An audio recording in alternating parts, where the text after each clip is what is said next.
नमस्कार दोस्तों, 91.2 एफएम पर आप सुन रहे हैं उत्तराखंड मुक्त विश्वविद्यालय का कम्युनिटी रेडियो हेलो हल्द्वानी। मित्रों, आज विश्व जनसंख्या दिवस है, तो इस मौके पर हमारे स्टूडियो में इस वक्त हमारे बहुत ही खास मेहमान मौजूद हैं। प्रोफेसर BR पंत इस वक्त हमारे साथ मौजूद हैं, जो कि भूगोल में प्रोफेसर हैं MBBG कॉलेज हल्द्वानी में और पहले कार्यवाहक प्राचार्य भी रहे हैं। अभी तक 9 पुस्तकें आपकी प्रकाशित हो चुकी हैं। अभी पिछले साल जून में आपकी किताब प्रकाशित हुई थी, उत्तराखंड में जनसंख्या का परिदृश्य और परिवर्तन। तो जनसंख्या दिवस आज है, तो हमने कहा इस बहाने हम बात करते हैं। और इसके अलावा आप कृषि पर आपकी किताब छपी है, हिमालय की जनसंख्या पर है, ट्राइबल जनसंख्या पर, थारू पर, तो पूरी 9 किताबें आपकी प्रकाशित हैं। 120 से ज्यादा आपके शोध पत्र प्रकाशित हैं और अध्येता हैं आप और घुमक्कड़ भी हैं। काफी सारी यात्राएं उत्तराखंड की आपने की हैं। सर, बहुत स्वागत है पहले तो आपका। बहुत बहुत धन्यवाद जी। और उत्तराखंड मुक्त विश्वविद्यालय के आप कुल सचिव भी रहे हैं पहले। तो जनसंख्या दिवस पर अगर हम बात करें, उत्तराखंड पे थोड़ा फोकस रखें, तो कैसे हम समझेंगे, कैसे हम श्रोताओं को समझाएं कि किस तरह की जनसंख्या है उत्तराखंड में फैली हुई, नगर, शहर, हिमालय? ऐसा है कि उत्तराखंड का भूगोल अगर हम अन्य प्रदेशों से देखते हैं तो बिल्कुल भिन्न है, क्योंकि उत्तराखंड की अगर हम न्यूनतम ऊंचाई देखते हैं तो 200-250 मीटर की ऊंचाई से लेकर के 7,818 मीटर नंदा देवी की ऊंचाई है। तो इस इतनी बड़ी विविधता के प्रदेश क्षेत्र में उत्तराखंड बसा हुआ है। उसमें क्या है कि कुछ लोग तराई में हैं, फिर मैदानी में हैं, फिर भाबर में हैं, फिर उसके बाद शिवालिक है, लेसर है, ग्रेट है, और कुछ बस्तियां हमारी ट्रांस हिमालय क्षेत्र में भी होती हैं जो वहां से आती हैं। तो इसका मतलब है कि पूरा जो जनसंख्या को है वो उत्तराखंड की जनसंख्या को पूरे भूगोल के द्वारा, यानी कि भौतिकी के द्वारा, प्राकृतिक उच्चावच के द्वारा जो है पूर्ण रूप से जो है वो नियंत्रित है। इस ढंग से जो है कि इसीलिए मैदानी क्षेत्र जिसको हम तराई भाबर कहते हैं वहाँ पर सबसे अधिक आबादी फैली हुई है। पर्वतीय क्षेत्र में आबादी कम है। और पहले ये था, जब उत्तराखंड बस रहा था, शुरुआती दौर हम देखते हैं तो तराई भाबर के क्षेत्र में मलेरिया की जलवायु थी, तो यहाँ बहुत सारी बीमारियाँ होती थी, चेचक था, प्लेग था, हैजा था, ये सारी चीज़ें हुआ करती थी, तो जिससे यहाँ जनसंख्या घटी है, जनसंख्या थी नहीं। लेकिन उसके बाद जनसंख्या, जब देश हमारा आज़ाद हुआ उसके बाद जनसंख्या जो है कि तराई भाबर में बढ़नी शुरू हुई, क्योंकि पूर्वी पाकिस्तान से, पंजाब से जो लोग पश्चिमी पाकिस्तान से मतलब वो आए थे माइग्रेशन के वक्त, मतलब पार्टीशन के समय जो आए थे, वे तराई भाबर में उनको बसाया गया था। और साथ में ये भी हुआ उस समय कि सरकारों ने ये किया कि जो लोग स्वतंत्रता आंदोलन में काम कर रहे थे, स्वतंत्रता संग्राम सेनानी थे, उन लोगों को भी भूमि आवंटित की गई, और कुछ मतलब उनके साथ साथ कुछ जो सेना में भर्ती थे उन लोगों को भी जमीनें दी गई थी। इसलिए धीरे धीरे जनसंख्या का जो बसाव हुआ वो तराई भाबर में बाद में हुआ, जबकि पर्वतीय क्षेत्र में पहले से ही जनसंख्या बहुत ज़्यादा थी। मैं अगर सिंपल पुराना देखता हूँ, इतिहास इसका जनगणना को देखता हूँ, तो 71 की जनगणना तक पर्वतीय क्षेत्र का वर्चस्व बहुत ज़्यादा था। आबादी में जनसंख्या ऊपर थी, तराई भाबर में कम थी, यानी कि लगभग ऐसा था कि 70%, 67% आबादी जो थी पर्वतीय क्षेत्र में थी और 30%, 27% जो थी वो मैदानी क्षेत्र में थी। धीरे धीरे जैसे जैसे मैदानी क्षेत्र का विकास होता गया, मलेरिया वाली जो भूमि थी उसमें बड़े बड़े उसमें यूकेलिप्टस के और इस प्रकार के पेड़ लगे, नई कृषि की तकनीकों का प्रयोग किया, नई बीजों का प्रयोग किया गया। पन्नगर विश्वविद्यालय की स्थापना हो गई थी, जिससे कि नई वो चीज़ें, नई तकनीकें आई थी। तो उससे क्या होगा, धीरे धीरे जनसंख्या तराई भाबर की ओर बढ़ती गई और मैदानी क्षेत्र में आबादी कम हुई। इसका मतलब ये नहीं है कि पूरी आबादी मैदान पर्वतीय क्षेत्र से मैदान में आई है, ऐसा नहीं है। उत्तराखंड के मैदान तराई और भाबर में जो आबादी है वो उत्तर प्रदेश से और बाकी प्रदेशों से भी ज़्यादा आई हुई है, इसलिए इसकी आबादी जो है वो अप्रत्याशित रूप से बड़ी हुई है। तो इसमें आपका पीलीभीत, बरेली, बिजनौर का इलाका हो गया, बाकी जो विभाजन के समय के थे पंजाबी, वो सब हो गए, पूर्वी उत्तर प्रदेश, इलाहाबाद के केसरवानी, ये तमाम समुदाय, इस तरह के लोग भी यहाँ पर हैं। इसीलिए हम कई बार इंद्रधनुषी समाज कहते हैं। अच्छा, तराई भाबर को इंद्रधनुषी समाज, क्योंकि यहाँ पर लगभग सभी प्रदेशों के लोग जो हैं कि बचे हुए हैं। दूसरा ये है कि अगर हम संस्कृति देखते हैं तो संस्कृति में भी एक तरफ से हिमाचल हमारा लगा हुआ है, एक तरफ से नेपाल हमारा लगा हुआ है, नीचे मैदानी जो है कि वो पूरे भारत के अन्य प्रदेशों से जुड़ा हुआ है। तो सारी संस्कृतियों का सम्मिश्रण भी उत्तराखंड में दिखाई देता है। ऐसा नहीं है कि उत्तराखंड में केवल एक प्रकार की संस्कृति होती है, तो विभिन्न संस्कृतियां हमें इसमें मिलती हैं। जी। तो पहाड़ से कितना पलायन है तराई में अगर कहें? पहाड़ का जो जनसांख्यिकी है वो किस तरह से हाँ, निश्चित है, निश्चित है कि जनसंख्या का असंतुलन बहुत हो गया है। क्योंकि मैंने कहा कि जैसे 71 तक जो है कि पर्वतीय क्षेत्र का वर्चस्व जनसंख्या में ज़्यादा था, लेकिन आज जो 2011, क्योंकि अभी तो जनगणना हुई नहीं है 2021 की, 2011 में हमने देखा कि लगभग 52% आबादी जो है वो मैदान में है और 48 करीबन पर्वतीय क्षेत्र में। लेकिन इसका अभिप्राय ये नहीं है कि पर्वतीय क्षेत्र की आबादी पूरी रूप में जो है कि मैदान में आ गई है या हमारी मैदान में आई, क्योंकि पर्वतीय क्षेत्र का जो पलायन हुआ है उत्तराखंड में विशेष रूप में, वो चंडीगढ़ है, दिल्ली है, लखनऊ है, बाकी बाहर के शहरों में ज़्यादा है।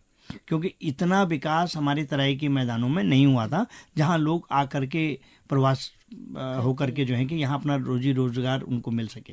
तो पहले तो बाहर के प्रदेशों में ज्यादा हुआ, लेकिन बाहर के प्रदेशों से जो इन माइग्रेशन जिसको हम कहते हैं, आप्रवास जिसको हम कहते हैं, वो तराई भावर में हुआ है। क्योंकि वो लोग थे जिनके पास जमीनें कम थी, उन्होंने यहाँ आकर के खेती करना प्रारंभ किया। कुछ लोगों ने, जैसे पंजाब के लोग थे, उनको बहुत जमीनें अलॉट की गई थी, स्वतंत्रता संग्राम सेनानियों को बहुत जमीनें अलॉट की गई थी, तो उन्होंने ऐसे भी कुछ लोगों ने खरीद करके और कुछ लोगों को आवंटित होकर के जो है मैदानी क्षेत्र में बढ़ा। मैदानी क्षेत्र का निश्चित है कि अभी पूरा राजनीतिक रूप में भी आप देख रहे हैं कि आपने देखा अभी बीच में जो जितने हमारे विधानसभा क्षेत्र थे वो पुनर्सीमांकित की गई थी, डिलिमिटेशन दोबारा हुआ, तो पर्वतीय क्षेत्र की विधानसभाएं कम हुई, मैदानी क्षेत्र में ज़्यादा है, क्योंकि जनगणना में पर्वतीय क्षेत्र वोटर जो थे हमारे कम हो गए थे, लेकिन फिर मैदान में आ गया। तो आजकल राजनीतिक रूप में भी असंतुलन हो गया अब तो, क्योंकि आपके पास लगभग 40 से 45 विधायक जो हैं कि वो मैदानी क्षेत्र में है, 45 से 50 के बीच में, और केवल 20 और 25 विधायक जो हैं कि वो पर्वतीय क्षेत्र में रह गए। तो मतलब प्रतिनिधित्व भी उत्तराखंड की सरकार में वो कम हो गया, काफी घट गया है। इसके अलावा जैसे आपने थारू पर ट्राइबल पर आपकी है किताबें, तो उनकी जनसंख्या कितनी है, उनका पैटर्न नहीं है? ऐसा है कि टोटल ट्राइबल जो आबादी है हमारे पास वो 2.89% है उत्तराखंड में। उसमें सबसे ज्यादा जो आबादी है वो लगभग, अगर उस ट्राइबल की आबादी में देखते हैं तो उसमें थारूओं की है, वो लगभग 31% के आसपास है। ऐसी 30% के आसपास जो है कि वो जौनसारी की है, दूसरे नंबर में जौनसारी आती है, और तीसरे नंबर में जो है बुक्सा की है, और फिर भोटिया की है। जबकि ये जो जनजातियां हैं, बुक्सा नहीं, थारू और जौनसारी, ये बिल्कुल लिमिटेड क्षेत्र में है। जौनसारी देखते हैं तो जौनसार, बाबर, देहरादून का कालसी और चकराता वाली तहसील है, और थारू देखते हैं तो वो हल्द्वानी, उधम सिंह नगर की सितारगंज और खटीमा तहसील में है। बुक्सा फैला हुआ है। बुक्सा की आबादी, हालांकि वो कहते हैं कि उसी थारूओं का एक पार्ट था। बुक्सा को आप गुलरभोज से भी पा सकते हैं, रामनगर में भी पा सकते हैं, कोटद्वार के आसपास में भी है, कुछ सहसपुर में, देहरादून में भी है, बुक्सा फैली हुई है। अच्छा। लेकिन थारू और जौनसारी नहीं फैला इतना। भोटिया पूरा फैला हुआ है, उसको पिथौरागढ़ आप देख सकते हैं, उसको चमोली में आप देख सकते हैं, उसको उत्तरकाशी में आप देख सकते हैं। अगर हम भोटिया को देखते हैं तो पिथौरागढ़ में उनको जैसे सौका कह देते हैं, रंगलू में रंग इनका वो हुआ, और इधर चमोली में चले जाते हैं तो इनको तोलछा मारछा कहते हैं, उत्तरकाशी में जाते हैं तो इनको जाट कहते हैं। इनके सब कैटेगरी हैं, लेकिन बेसिक उनके भोटिया ही है। सर, ट्राइबल में कितना असंतुलन है जनसंख्या का, क्या वो भी, उसमें भी तो नहीं, अब ऐसा है कि ये क्षेत्र जो है असंतुलन इस रूप में देखते हैं कि बनराजी में हमारे पास ट्राइबल है। बनराजी में 696 की आबादी है केवल, वो 2011 की आबादी में। अब कितनी बड़ी है ये हम नहीं कह सकते 2011। इसके कुछ अस्कोट में 2-3 गांव अस्कोट में है, 4-5 गांव, और 2 गांव जो है चंपावत में है। तो ये जाति तो बहुत कम है। इसका तो मतलब हम नहीं कह सकते हैं कि कैसे ये सरवाइव करेगी और किस ढंग से होगा। असंतुलन इस रूप में है कि भोटिया को अगर हम देखते हैं कि भोटिया जनजाति जब से हमारा तिब्बत व्यापार बंद हुआ है तो ऊपर के क्षेत्र से माइग्रेशन नीचे को आया है और बाहर के क्षेत्रों में ये लोग जगह। तो जो भोटिया का ऊपर वाला क्षेत्र होता था, जिसको हम 14 ब्यास का ऊपर का, दारमा का ऊपर का क्षेत्र कहते हैं, इस क्षेत्र में तो आबादी कम होने लग गई है, क्योंकि ये लोग, निश्चित है इनको आरक्षण का भी फायदा मिला। जब 67 में आरक्षण दिया गया तो उससे ये लोग बाहर जॉब में चले गए, और क्योंकि व्यापार इनका अपना बंद हो गया था। ऐसे ही चमोली में भी है, उत्तरकाशी में तो फिर जो डूंडा में ले आए इनको। उत्तरकाशी में जहाँ हर्षिल के आसपास इनकी आबादी होती थी, जाट गंगा के वैली में होती थी, उनको वहाँ आर्मी की वजह से जो है कि उनको पूरा उत्तरकाशी के नीचे डूंडा में ला करके बसाया गया है। अच्छा। तो असंतुलन इस रूप में नहीं कह सकते हैं, इनकी आबादी बढ़ी हुई है, बहुत नहीं है, लेकिन ग्रोथ जिस रूप में टोटल ग्रोथ हम देखते हैं उत्तराखंड में, जैसे अगर हम उत्तराखंड की आबादी की ग्रोथ देखते हैं तो 18.8 करीबन है, भारत से तो लगभग कम है थोड़ा सा। लेकिन अगर क्षेत्रीय स्तर पर देखते हैं तो क्षेत्रीय स्तर पर इनकी ग्रोथ इतनी नहीं है, ये 10-12% पर इनकी ग्रोथ हुई है। मतलब ट्राइबल की ग्रोथ उस रूप में नहीं, एवरेज ग्रोथ से कम है। और जनसंख्या में अगर हम देखते हैं तो बिल्कुल वितरण में असमानता तो है ही कि पर्वतीय। बिल्कुल। इसके अलावा अगर नगरों के विकास की बात करें तो कैसा था यहाँ का? अगर आज से 100 साल पहले अगर उत्तराखंड को देखें, कितने नगर थे और कितना इजाफा हुआ है इन 100 सालों में? हाँ, लगभग 1901 से पहले जैसे हमारे पास रुड़की है, देहरादून है, हरिद्वार है, मसूरी है, ये तो हमारे पास 1900 से पहले के शहर हैं। लेकिन 1901 में जब जनगणना आई थी तो लगभग हमारे पास 20 शहर थे उस समय उत्तराखंड में, वर्तमान उत्तराखंड का क्षेत्र सीमा के अंतर्गत। वो 20 ही शहर हमारे बहुत लंबे समय तक बने रहे, बहुत कम बड़े, कुछ डिक्लासिफाइड भी हुए। लेकिन ये जो शहर थे, ये शहर लगभग अगर आप इनको देखते हैं तो ये मैं तो इनको जनरली ये मानता हूँ कि बड़े बड़े जो उस समय के राजाएं होते थे, राजा होते होंगे या गढ़ होते थे उनके, तो उन लोगों की बसासतें जिन क्षेत्रों में हुई उन क्षेत्रों में ही थोड़ा बहुत शहरों का विकास हुआ। हरिद्वार है या कोटद्वार में मोरध्वज वाला है, या काशीपुर में गोपीसाण को हम लगाते हैं, ऐसे रामनगर का ढेकुली को हम लगाते हैं। तो प्राचीन थे, जोशीमठ है। अगर पुरानी आबादी में देखते हैं तो जोशीमठ, श्रीनगर, चंपावत और अल्मोड़ा, केवल यही 4 शहर जिनकी 6000-8000 के आसपास की आबादी होती थी। लेकिन धीरे धीरे ये जो 20 शहर थे ये आए और जनसंख्या जनगणना में आते रहे। तो फिर जनगणना से क्राइटेरिया बदलता रहा कि 71 तक बहुत कम आबादी है। लेकिन अभी अगर हम देखते हैं पूरा 115-16 शहर अभी हैं, नगरीय क्षेत्र जिनको हम कहते हैं। इनमें सबसे ज़्यादा देहरादून है, हरिद्वार है, उधम सिंह नगर में सबसे ज़्यादा रहते हैं।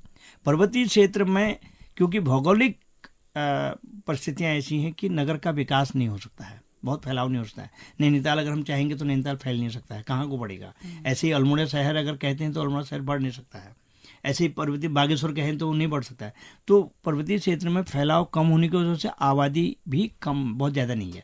तो केवल 37 शहर ऐसे हैं जो पर्वतीय क्षेत्रों में भी हैं, और बाकी लगभग आपके पास 80 से शहर जो करीबन जो हैं 78 और 80 के आसपास वो मैदानी क्षेत्र में है। मैदानी क्षेत्र में ये भी है कि कोई गांव जो नगर की परिभाषा है उसमें ये माना जाता है कि 5000 से ज़्यादा की आबादी जहाँ हो और 75% से कम, 75% से अधिक लोग जो है वो खेती न करते हों। अच्छा। गैर खेती व्यवसाय में हों। अच्छा। उसको हम नगरीय क्षेत्र में कर बदल देते हैं। जैसे कुछ मैं देखता हूँ 2001 में हमारे गजल वैली जो था हल्द्वानी में ही, मुखानी जो था, ये गांव में थे। लेकिन जब इनकी आबादी 5000 से अधिक हो गई और इन क्षेत्रों में खेती का काम कम हो गया, लोगों ने करना कम किया क्योंकि बाहर के लोग ज़्यादा बस रहे थे, तो ये हमारे पास नगरीय केंद्र के रूप में आ गए। गजल वैली भी है, दमोह है, ये इसी ढंग से पूरे प्रदेश में है। तो ये बड़े गांव जो थे वो शहरों में कन्वर्ट होने लगे। और बाकी दूसरा ये होता है कि सरकार किसको नोटिफाई करती है उसको आप शहर कर देंगे, आबादी ही नहीं रहेगी। गंगोत्री में केवल 500,000 आदमी स्थायी रूप में रहता है, लेकिन गंगोत्री शहर में है, नगर केंद्र है, क्योंकि उसको सरकार ने नोटिफाई किया है। तो इस प्रकार से जो है जनसंख्या को हम देखते हैं कि शहरों का जो है कि वितरण इस प्रकार से उत्तराखंड में है। सर, उत्तराखंड की जो जनसांख्यिकी जो लाभ है तो मतलब एक तरह से बोझ है यहाँ पर जो बढ़ रही जनसंख्या, या कुशल संसाधन, मानव संसाधन के रूप में वो काम आ पा रही है यहाँ की जनसंख्या? नहीं, उस रूप में तो अगर हम संसाधन के रूप में देखते हैं तो अभी हमारे पास जो है कि लगभग 36% आबादी जो है कुल में से वो वर्किंग में है, वो कार्यशील है। बाकी आबादी जो होती है वो डिपेंडेंट में होती है, क्योंकि पर्वतीय क्षेत्र में खेती की जो जमीन है वो बहुत कम हो गई है। अगर हम केवल पर्वतीय क्षेत्र देखते हैं तो 6-7% क्षेत्र में ही खेती होती है, और मैदानी में देखते हैं तो यहाँ लगभग 80-90% जो है कि वो खेती में आती है, जंगल को छोड़ दें तो। क्योंकि मैदान में कोई भी क्षेत्र ऐसा नहीं है जहाँ पर आप खेती नहीं कर सकते हैं, क्योंकि मशीनों के द्वारा खेती होने लगी है। लेकिन पर्वतीय क्षेत्र में जो है कि दिन प्रतिदिन खेती की भूमि जो है वो कम हो रही है, क्योंकि लोग गांव छोड़ रहे हैं, खेती नहीं कर रहे हैं। जंगली जानवरों की भी जो है स्थितियां वहाँ पर उसकी नुकसान कर दे रही हैं, तो लोगों को प्रोडक्टिविटी यानी कि उतनी आमद नहीं हो रही है, उतनी आय नहीं हो रही है जिससे कि लोग उसमें कर सकें। तो हम ये नहीं कह रहे हैं कि मेरा मानना है कि पर्वतीय जो जनसंख्या है, जनसंख्या को यदि उन्हीं के संसाधनों का उपयोग उन्हीं के साथ मिल करके अगर पर्वतीय क्षेत्र में किया जाए तो, क्योंकि मैदान में तो मशीनें कर रही हैं, लेकिन पर्वतीय क्षेत्र में आबादी को रोकना है तो निश्चित है कि वहाँ के संसाधनों का सबसे अधिक उपयोग किया जाए, उन्हीं लोगों के बीच में रह के, उन्हीं लोगों को साथ लेकर के। ये नहीं कि हम कोई भी स्कीम जो है ऊपर से थोपेंगे तो उसकी वजह से भी नहीं हो रहा है। अभी पर्वतीय क्षेत्र में जो काम नहीं करने का कई एक और अभी आ रहा है, जो मैंने अभी मैंने अनुभव किया, क्योंकि अधिकांश लोगों को हम लोगों ने जो सब्सिडी देना शुरू कर दिया है, जो अनाज उपलब्ध कराना शुरू कर दिया है, उससे भी नुकसान हो रहा है। पीडीएस राशन जिसे कहेंगे, पीडीएस राशन जिसे कहेंगे, क्योंकि लोगों को जब उनके यूनिट वाइज 20-20 किलो 30-30 किलो गेहूं आटा चावल मिल जा रहा है महीने भर में, और वो 2-2.5 रुपया किलो के हिसाब से मिल रहा है, तो फिर वो खेती में मेहनत क्यों करेंगे? जंगली सुअरों से हालात भी तो नहीं है खेती करने के। नहीं वो नहीं करेंगे, लेकिन मेरा मानना है कि उनके लिए आप दूसरी प्रकार की खेती करिए ना, जिनको वो नहीं लेते हैं, व्यावसायिक खेती करें, व्यावसायिक खेती करें जिसको नहीं खाते हैं। तो कुछ चीजें, अगर ये कोई में से परसों कह रहा था कि दूर के इलाके में जौ बोया जाता था, तो जौ को नहीं खाते हैं, क्योंकि जौ में झींस जैसे होते हैं, कांटे जैसे होते हैं, जौ नहीं खाते हैं। और जौ आजकल अगर आप कहेंगे तो कमर्शलाइज अगर करें तो वो बहुत हुआ है, मड़ुआ भी बहुत नहीं खाते हैं, ऐसा नहीं करते हैं। तो हमको निश्चित है कि खेती के स्वरूप को बदलना होगा। अगर हम खेती के स्वरूप को बदलते हैं तो हमें क्या कहते हैं, मानव संसाधन का जो है वो मैक्सिमम उपयोग हम कर सकते हैं। दूसरा ये भी है कि पहले से भी पहाड़ों में, पहले से भी गाँव में चौकीदार रखने की परंपरा होती थी। उसके लिए अनाज दिया जाता था, उसके खाने की व्यवस्था होती थी, उसको उसकी पूरी खेती की व्यवस्था होती थी। तो इस प्रकार से भी हम अगर वो करने का शुरू करें, कुछ प्रोटेक्शन करें जंगली जानवरों से बचाने की, इसमें भी हमारी खेती बच सकती है। बिल्कुल। तो सही, जो जनसंख्या असंतुलन लगातार बढ़ ही रहा है, नगरों की तरफ लोग आ रहे हैं पलायन करके। अभी 2021 के अगर आंकड़े आएंगे तो शायद वो काफी चौंकाने वाले होंगे, क्योंकि हर गांव से पलायन है हल्द्वानी की तरफ को या बाहर को। तो ये खतरे का कोई संकेत है? बिल्कुल बिल्कुल। इसमें अभी आप देखिए 2011 की जनसंख्या में हमने अगर अल्मोड़ा और पौड़ी जिले की जनसंख्या का अगर हम ग्रोथ देखते हैं तो दोनों माइनस में चली गई, यानी कि 2001 के बराबर भी उनकी आबादी नहीं थी। ये तो जनपदों की स्थिति है। लेकिन मैंने जब इसको तहसील स्तर पर जा करके देखने की कोशिश की तो 11 तहसीलें ऐसी थी जिनमें निगेटिव पॉपुलेशन आ गई है, यानी नकारात्मक हो गई है। मतलब थोड़ा समझाएं अगर नकारात्मक पॉपुलेशन, यानी कि जब ग्रोथ है, यानी कि 2001 से भी कम हो गई है। यानी कि 2001 में अगर उनकी 10 की आबादी थी तो 2011 में जाकर के 8 ही रह गई है, तो कम हो गई है, यानी कि उतनी भी नहीं मिली, तो ग्रोथ रेट तो निगेटिव हो गई है। तो ऐसे ही हमारे जो कंटोनमेंट एरिया है यहाँ भी निगेटिव में चली गई, क्योंकि कंटोनमेंट में वृद्धि बढ़ नहीं सकता है, वो प्रशासनिक वो है कि आर्मी का होता है, तो यहाँ भी वो है।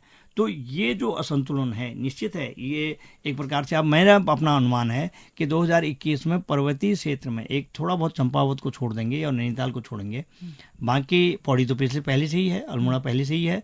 अब टिहरी, रुद्रप्रयाग, उत्तरकाशी, चमोली, पिथौरागढ़, बागेश्वर की आबादी भी नकारात्मक हो जाएगी, क्योंकि मैक्सिमम आबादी जो है मैदान की ओर आ गई है।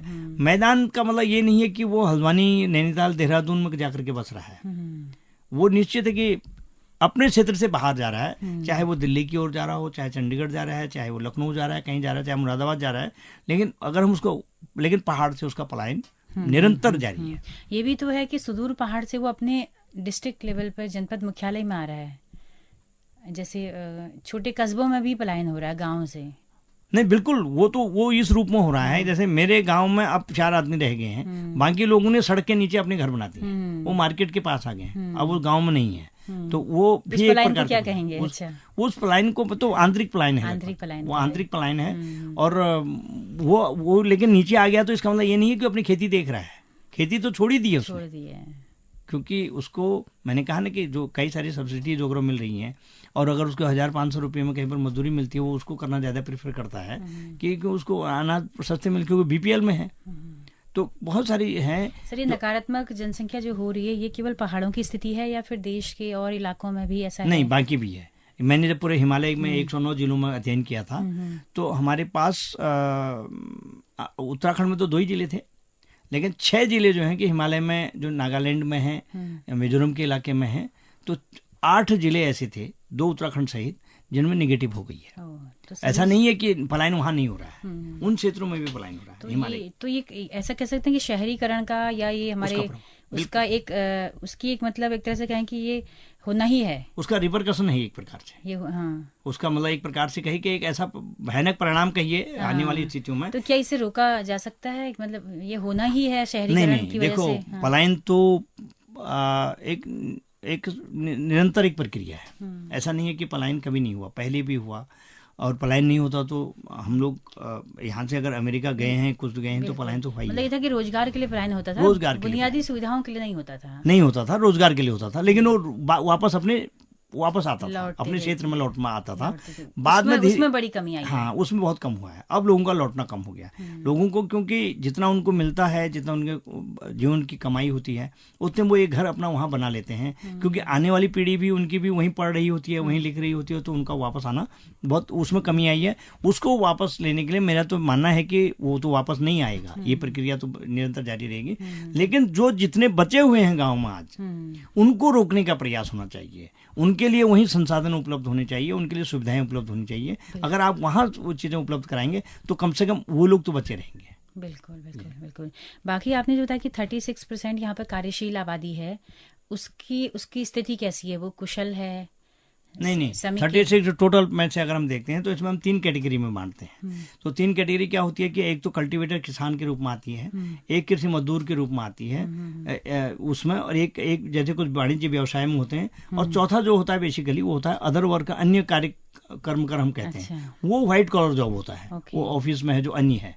अन्य में भी ऐसा है कि जो मैक्सिमम आबादी हमारी है वो नैनीताल और देहरादून जनपदों में, क्योंकि जहाँ डिस्ट्रिक्ट हेडक्वार्टर होते थे, जहाँ ऑफिस होते थे और जहाँ स्कूल्स ज्यादा होते थे, वहीं ये आबादी ज्यादा है। लेकिन कृषि मजदूरों में अगर हम देख रहे हैं, कृषि के कल्टिवेटर्स को देख रहे हैं, मैंने पिछला ट्रेंड अगर देखने की कोशिश की है तो उनकी संख्या भी कम हो रही है, किसानों की संख्या कम हो रही है, कृषि मजदूरों की संख्या कम हो रही है, महिलाओं का प्रतिशत उसमें कम हो रहा है, जबकि पर्वतीय क्षेत्र में महिलाओं का ज़्यादा है, पुरुषों का कम है। लेकिन अगर हम एवरेज देखते हैं तो उनका प्रतिशत भी कम हो रहा है। अगर हम कुटीर उद्योग को देखते हैं तो उसमें महिलाओं का प्रतिशत ज़्यादा है, पुरुषों का बहुत कम है, क्योंकि वो दन, चुटके, थुलमे और जो बांस का काम होता है, रिंगाल का काम होता है, रिंगाल का काम को तो निश्चित पुरुष करते हैं, लेकिन जो दन और थुलमे, चुटके और ये बनाने का होता है उसको महिलाएं करती हैं। और ये काम भी आजकल मैंने देखा कि उधम सिंह नगर और हरिद्वार में भी हो गया है। तो हरिद्वार में जो टोकरी बनाने वाला काम होता था, या उधम सिंह नगर में होता है थारुओं के बीच में जो टोकरी बनाने वाला है, वो बढ़ गया है, क्योंकि पहाड़ों में अब उतनी ऊन सप्लाई उतनी नहीं होती है। जिसलिए कि पर्वतीय क्षेत्रों में भी मैंने अनुभव किया कि अब लोग हरियाणा से या कहीं से जो है कि वो ऊन मंगा करके मिक्स करके बना रहे हैं। तो लेकिन फिर भी अभी वो है जी बिल्कुल। तो क्या चलते कोई संदेश हो जनसंख्या, हम तो यही कहेंगे जनवासियों के लिए?